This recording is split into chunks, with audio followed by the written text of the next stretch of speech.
Hello बच्चों। राष्ट्रीय आंदोलन का संगठन के अंदर अपन राष्ट्रवाद के उदय के कारण पढ़ रहे थे कि राष्ट्र के प्रति और लोगों के में जागरूकता आने के जो कारण थे वो अपन पढ़ रहे थे। उसके अंदर अपन ने एक पढ़ा था और दूसरा अपन ने शुरू कर रखा था प्रेस और साहित्य की भूमिका। प्रेस और साहित्य की भूमिका के अंदर अपन ने दो बहुत अच्छी बातें पढ़ी थी कि 1878 के अंदर अंग्रेज सरकार ने एक बिल पारित किया था, आर्म एक्ट, जिसके अंदर हथियारों को रखने का अधिकार, जो भारतीयों के पास जो हथियार रखने के अधिकार थे वो छीन लिए गए थे। उसी समय उसी वर्ष और 1878 के अंदर फिर एक एक्ट पारित किया गया, एक्ट यानी कानून, फिर एक एक्ट पारित किया गया और वो एक्ट क्या था, वर्नाकुलर प्रेस एक्ट, यानी भारतीय व्यक्तियों को अखबार के ऊपर जो पत्र पत्रिकाएं, अखबार जो छापने की जो स्वतंत्रता दे रखी थी उन्होंने, उसके ऊपर उन्होंने क्या लगा दिया था, प्रतिबंध लगा दिया था और ये कह दिया कि अगर आप कोई बात अखबार के अंदर छापते हो तो वह कोई अंग्रेजी सरकार के विरुद्ध नहीं होनी चाहिए। अगर वह अंग्रेजी सरकार के विरुद्ध है या फिर अंग्रेजों को ऐसे लगता था कि भारतीयों के द्वारा जो अखबार के अंदर जो बातें छापी गई हैं पत्र पत्रिकाओं के माध्यम से या अखबार के माध्यम से, जिसके कारण अंग्रेजों को किसी प्रकार का कोई नुकसान हो सकता है, तो वो प्रिंटिंग मशीन को क्या कर ली जाएगी, जब्त कर ली जाएगी, यानी वर्नाकुलर प्रेस एक्ट। ठीक है ना। प्रेस यानी अपन जहाँ छपाई पत्र पत्रिकाएं अखबार जो छपते हैं उसको अपन क्या बोलते हैं, प्रेस बोलते हैं। ठीक है। तो उसके ऊपर उन्होंने क्या लगा दिया, प्रतिबंध लगा दिया। अब तीसरी बात, उसी समय 1883 के अंदर, 1883 में इल्बर्ट बिल, 1883 में एक इल्बर्ट बिल आया। ठीक है। अंग्रेज अधिकारी इल्बर्ट ने, और उस समय जो वायसराय था, वायसराय था वो कौन था, लॉर्ड रिपन।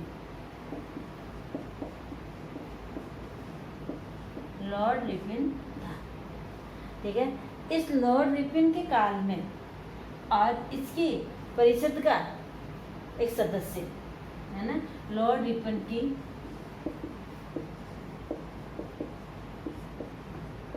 परिषद का सदस्य इल्बर्ट था। ठीक है। इल्बर्ट था और इल्बर्ट ने एक बिल लाया, एक विधेयक लाया, और वो विधेयक क्या था, ठीक है ना। इल्बर्ट क्या था, सदस्य इल्बर्ट परिषद का विधि सदस्य, विधि यानी कानून बनाना। ठीक है ना।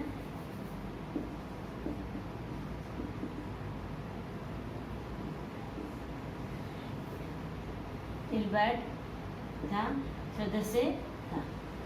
अब ये भारतीयों के लिए एक कानून लेकर के आया था, जबकि वो पारित नहीं हुआ। अंग्रेज सरकार ने उसका क्या कर दिया था, विरोध कर दिया था। वो कानून था क्या, वो कानून ये था कि पहले भारतीय व्यक्तियों को यूरोपीय व्यक्तियों के मामले में किसी प्रकार की सुनवाई करने का अधिकार नहीं था। भारतीय न्यायाधीश जो थे, उन न्यायाधीशों को यूरोपियन व्यक्तियों के मामलों में किसी प्रकार की सुनवाई का कोई अधिकार नहीं था। जबकि भारतीय व्यक्तियों के ऊपर किसी प्रकार का कोई मुकदमा चलाया जाता था तो उसका फैसला कौन लेते थे, अंग्रेज न्यायाधीश लेते थे। लेकिन भारतीय न्यायाधीशों को किसी प्रकार का वो सुनने का अधिकार नहीं था कि यूरोपीय व्यक्तियों के मामलों की सुनवाई। अब इस इल्बर्ट बिल के माध्यम से, इस इल्बर्ट विधेयक के माध्यम से ये कहा गया कि भारतीय न्यायाधीशों को भी और यूरोपीय व्यक्तियों के मुकदमे की सुनवाई करने का अधिकार मिलना चाहिए। ऐसा विधेयक आने पर अंग्रेजों ने उसका क्या किया, विरोध किया, और यही बिल क्या कहलाया, इल्बर्ट बिल विधेयक कहलाया ये। ठीक है। इतना समझ में आया होगा। तो 1878 के अंदर दो बिल पारित किए, फिर 1883 के अंदर देखो इल्बर्ट बिल आया। और इल्बर्ट बिल क्या था, इसके अंदर ये विधेयक था कि भारतीय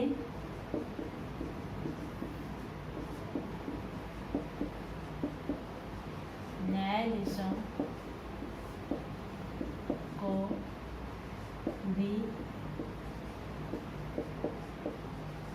अंग्रेजों या यूरोपीय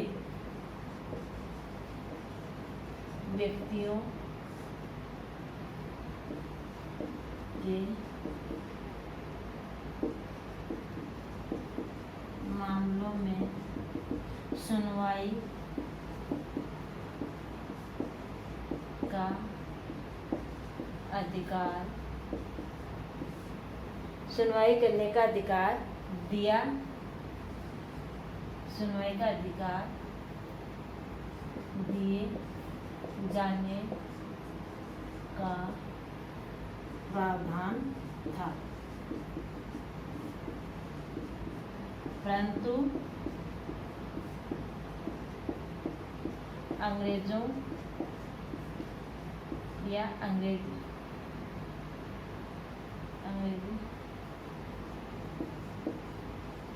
सरकार के विरोध के कारण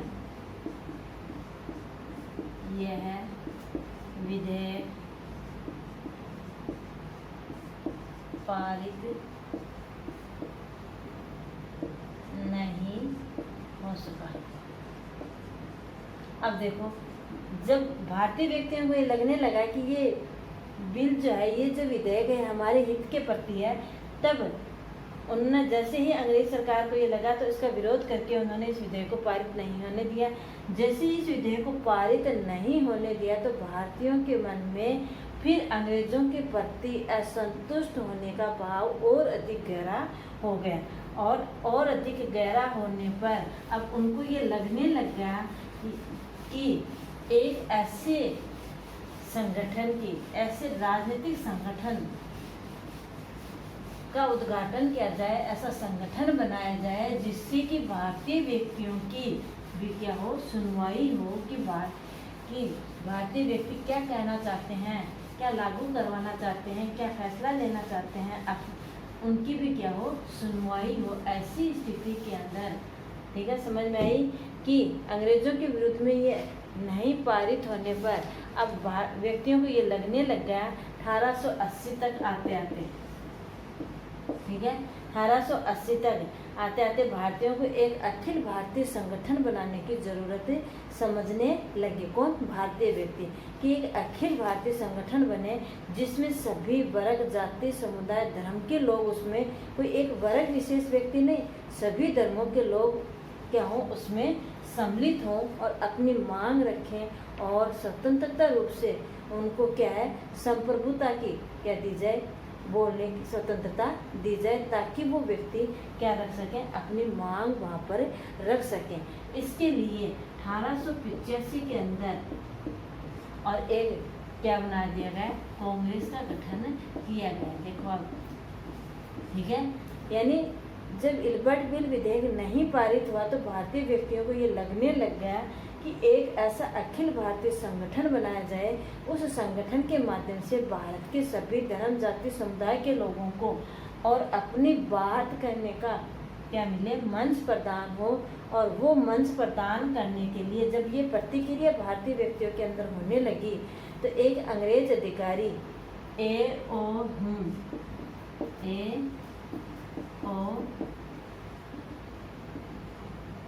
ह्यूम के द्वारा क्या कर दिया गया, कांग्रेस का गठन कर दिया गया, ठीक है। यानी कांग्रेस का जो गठन है वो किसके द्वारा किया गया, A.O. ह्यूम के द्वारा किया गया।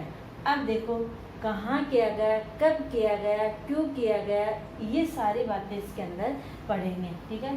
तो कांग्रेस का गठन जो है वो किसके द्वारा किया गया, A.O.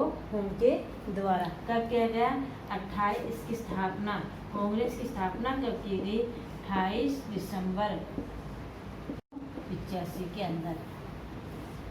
ध्यान से सुनना बच्चों, 28 दिसंबर 1885 को कांग्रेस की स्थापना की गई और किसके द्वारा की गई, अंग्रेज अधिकारी A.O. ह्यूम के द्वारा की गई। कहाँ की गई इसकी स्थापना, बम्बई के अंदर, बम्बई में। कहाँ की गई, गोकुलदास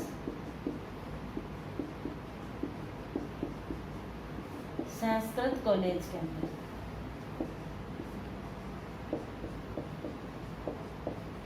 कॉलेज में इसकी स्थापना की गई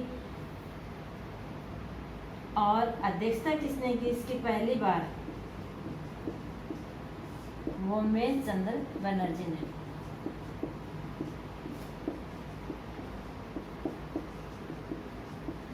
अध्यक्षता किसने की इसकी? होमेश चंद्र बनर्जी ने अध्यक्षता की।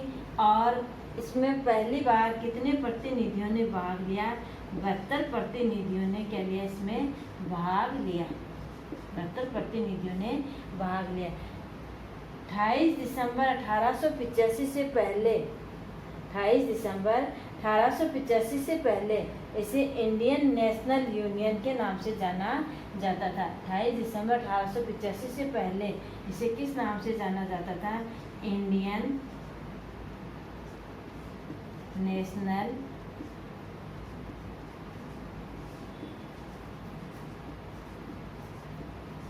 यूनियन के नाम से जाना जाता। ठीक है, कब? 28 दिसंबर 1885 से पहले। ठीक है, 28 दिसंबर 1885 से पहले इसे इंडियन नेशनल यूनियन के नाम से जाना जाता था। और 28 दिसंबर 1885 से इसे किस नाम से जाना जाने लगा? Indian national Congress. Indian national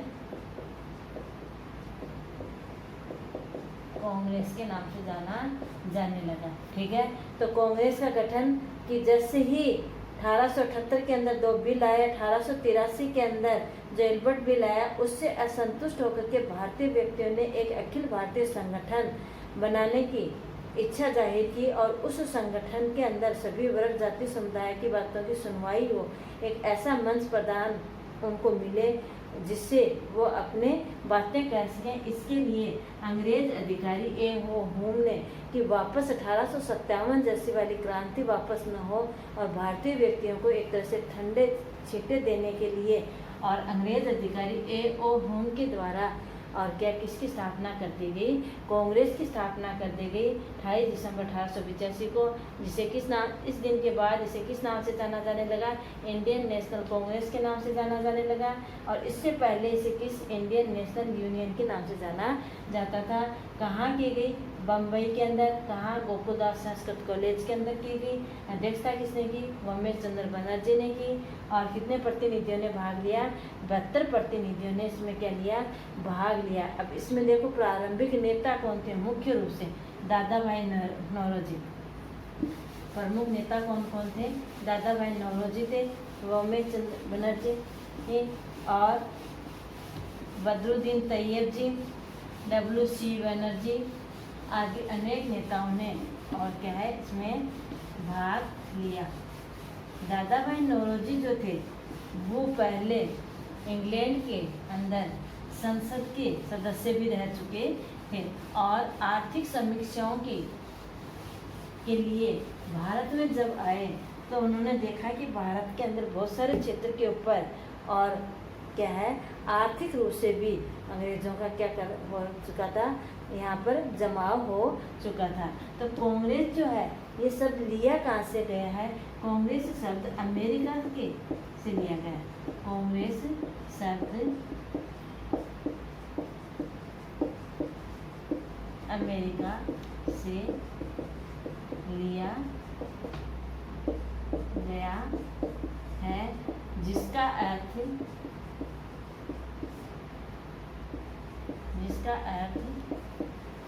भीड़ या समूह होता है ना, जिसका अर्थ क्या होता है? भीड़ या समूह होता है। ठीक है, अब देखो इसका उद्देश्य क्या था? कांग्रेस की स्थापना करने का उद्देश्य क्या था? उद्देश्य ये था, कांग्रेस की स्थापना करने का उद्देश्य ये था कि पहली बार राष्ट्रीय एकता की भावना विकसित करना।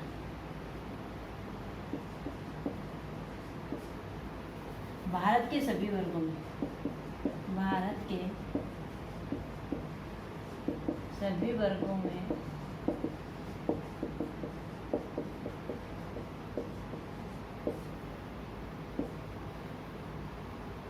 राष्ट्रीयता की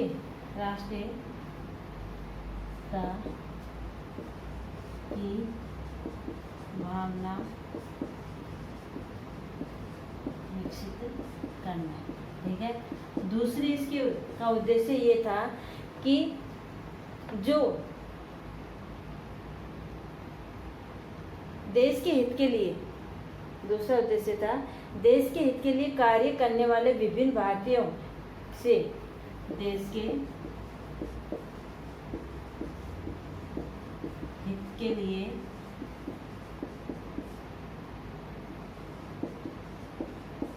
कार्य करने वाले, देश के हित के लिए कार्य करने वाले भारतीयों से संपर्क करना। क्योंकि उस समय फोन तो थे नहीं कि भाई घुमा दिए, प्रेस पे पहले से ही रोक लगा दी गई थी, हथियारों से पहले से ही रोक लगा दी गई थी। ठीक है। सुनवाई करने का उनको अधिकार नहीं था जजों को। तो इस प्रकार से और इस कार्यक्रम के तहत सभी व्यक्तियों को आपस में मिलने का एक क्या होना चाहिए था, मंच मिलना चाहिए था। आगे की नीतियों और उपायों के लिए, देश के हित के लिए, देश के हित में आगे की नीतियों और उपायों के बारे में विचार विमर्श करना।